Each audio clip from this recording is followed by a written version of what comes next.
उत्तर प्रदेश के ग्रामीण क्षेत्रों में डिजिटल क्रांति की शुरुआत करते हुए मुख्यमंत्री योगी आदित्यनाथ ने प्रोजेक्ट गंगा लॉन्च किया है। तो आज हम प्रोजेक्ट गंगा के बारे में बात करेंगे। आइए सबसे पहले जानते हैं इस महत्वाकांक्षी योजना के बारे में, लेकिन उससे पहले एक सूचना पर नजर डालते हैं।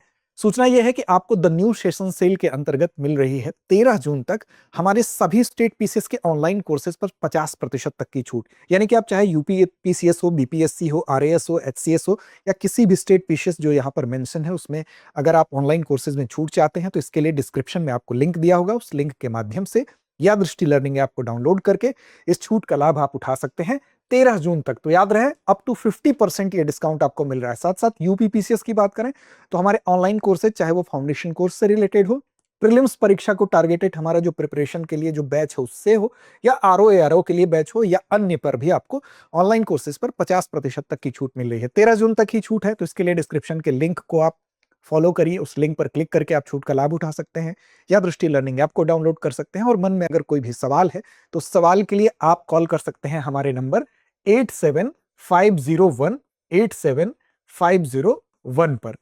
तो चलिए सबसे पहले खबर की बात करते हैं। खबर यही है कि योगी आदित्यनाथ के द्वारा इस महत्वाकांक्षी योजना की शुरुआत की गई है। शुरुआत कहां से की गई है? तो लखनऊ से इस योजना को लॉन्च किया गया है 9 जून 2026 को। प्रोजेक्ट गंगा है क्या?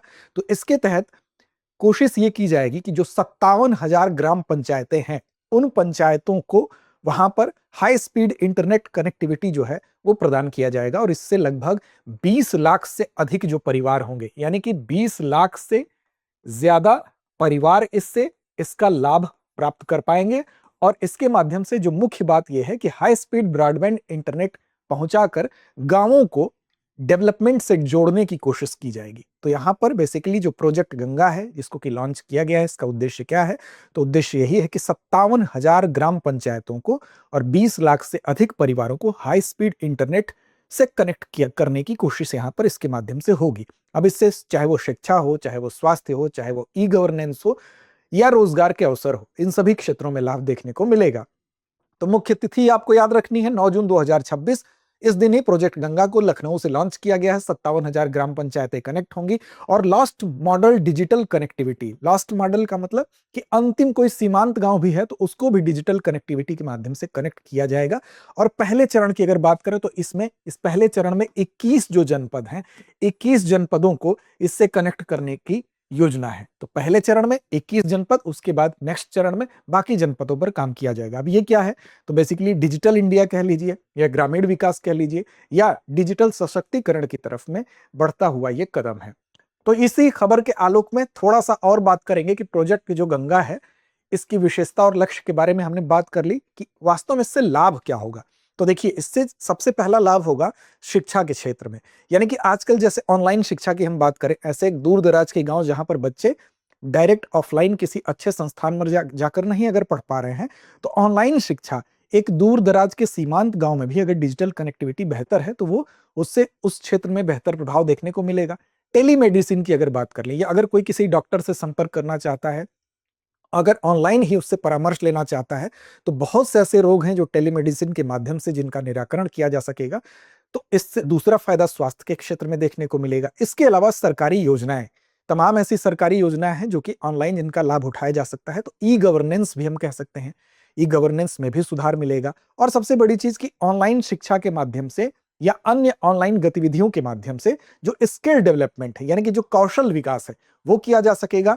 और डिजिटल रोजगार की दिशा में भी गांव जो है वो सशक्त होंगे और ग्रामीण उद्यमिता जो है वो बेहतर होगी। तो ये तमाम इसके लाभ भी देखने को मिलते हैं। अब इसमें सरकार क्या करेगी? तो इसमें सरकार 8,000 से लेकर 10,000 तक जो डिजिटल उद्यमी है वो तैयार करेगी। तो बेसिकली इसमें क्या होगा? इसमें होगा कि डिजिटल जो उद्यमी है उनको सरकार तैयार करेगी और इनकी संख्या होगी 8,000 से लेकर 10,000 तक। अब इन 8,000 से 10,000 में भी आप ध्यान देंगे कि 50% जो होंगी वो क्या होंगी? महिलाएं होंगी। तो यानी कि इसमें महिला भागीदारी का भी ध्यान रखा गया है। अब इसमें क्या क्या लाभ हो सकता है? तो पंचायतों को सबसे पहले लाभ के अंतर्गत अगर बात करें तो जो पंचायतें हैं वो पंचायतें स्मार्ट पंचायतें बन सकेंगी। यानी कि वो पूरी तरह से अगर डिजिटल होंगी, वहां हाई स्पीड इंटरनेट की सुविधा होगी, तो स्मार्ट पंचायत के रूप में, स्मार्ट विलेज के रूप में डेवलप हो पाएंगी। ठीक, तो ये इसका लक्ष्य है कि इसको विकसित किया जाएगा। और तेज इंटरनेट से जो ग्रामीण क्षेत्र है वहां पर विकास की गति भी तेज होगी। ठीक, अब इससे यह भी अनुमान किया जा रहा है कि जो रोजगार की क्षमता है, उस रोजगार की क्षमता में यह कहा जा रहा है कि 50,000 से लेकर, यानी कि 50,000 तो यहां पर डायरेक्ट जो है वो रोजगार सृजित होंगे, और साथ साथ अप्रत्यक्ष रोजगार भी यहां पर यह कहा जा रहा है कि इस योजना के माध्यम से लगभग 1 लाख क्या होगा, अप्रत्यक्ष रोजगार भी सृजन की बात कही जा रही है। यानी कि रोजगार की दिशा में भी जो अनुमान है वो डायरेक्ट यानी कि प्रत्यक्ष रोजगार 50,000 और अप्रत्यक्ष रोजगार 1,000 से ज्यादा होने की, सृजित होने की संभावना है। ग्रामीण और शहरी क्षेत्रों में अगर आज के संदर्भ में आप देखेंगे तो एक डिजिटल जो डिवाइड देखने को मिलता है, यानी कि डिजिटल जो विभाजन देखने को मिलता है, कहीं ना कहीं इस योजना के माध्यम से उस डिजिटल डिवाइड को पाटने की कोशिश है। तो डिजिटल हम कह सकते हैं कि जो अंतराल है उस अंतराल को कम किया जा सकेगा और सुविधाओं को बेहतर ढंग से पहुंचाया जा सकेगा। चाहे वो आप बात कर सकते हैं कि हम ऑनलाइन, जैसे हमने शुरू में ही बात की, ऑनलाइन शिक्षा की बात कर ले, ऑनलाइन सरकारी सेवाओं की बात कर ले, स्वास्थ्य परामर्श की बात कर ले, या शैक्षिक संसाधन को डेवलप करने की बात कर ले, रोजगार और व्यवसाय तो बढ़ ही रहे हैं। तो इस तरह से बेसिकली अगर इन सारे कॉन्सेप्ट को आप देखें, जैसे 8 से 10,000 डिजिटल सेवा प्रदाता जो हैं, उनकी जिम्मेदारी ये होगी कि अपने अपने क्षेत्र में 200 से 300 घरों को इंटरनेट सेवा से जोड़ने की कोशिश करेंगे।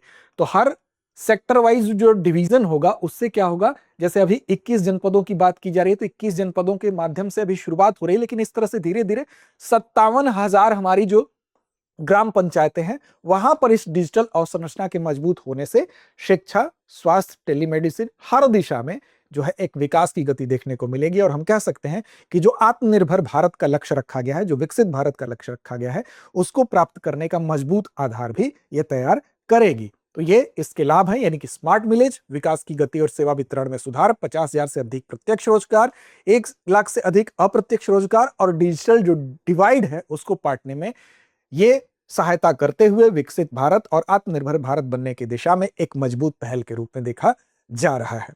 तो याद रखेंगे आप। चलिए, जवाब देने की बारी आपकी है। अब आपके जिम्मे छोड़ते हैं एक अभ्यास प्रश्न। अभ्यास प्रश्न यह है कि प्रोजेक्ट गंगा का मुख्य उद्देश्य क्या है। विकल्प ए ग्रामीण सड़क नेटवर्क का विस्तार, विकल्प बी है ग्रामीण क्षेत्रों में हाई स्पीड ब्रॉडबैंड कनेक्टिविटी प्रदान करना, विकल्प सी है सिंचाई सुविधाओं का विकास, या विकल्प डी है ग्रामीण आवास का निर्माण। तो उम्मीद ही नहीं विश्वास है कि इसका सही और सटीक जवाब आप जरूर देंगे। साथ साथ दृष्टि लर्निंग ऐप को डाउनलोड कर लीजिए, या इस छूट का लाभ, द न्यू सेशन सेल का लाभ उठाने के लिए 13 जून तक आपके पास समय है। तो आप इसके लिए क्या करेंगे, 8750187501 पर कॉल करेंगे। साथ साथ डिस्क्रिप्शन में लिंक के माध्यम से भी आप इस छूट का लाभ उठा सकते हैं। तो लड़ते रहिए, अपने लक्ष्य की ओर बढ़ते रहिए, और चैनल को सब्सक्राइब नहीं किया तो कर लीजिए, ताकि आपका समर्थन हमें और ज्यादा आत्मविश्वास प्रदान करे। धन्यवाद। अब एग्जाम की तैयारी को और बेहतर करने के लिए हमारे चैनल को लाइक, शेयर और सब्सक्राइब करना ना भूलें।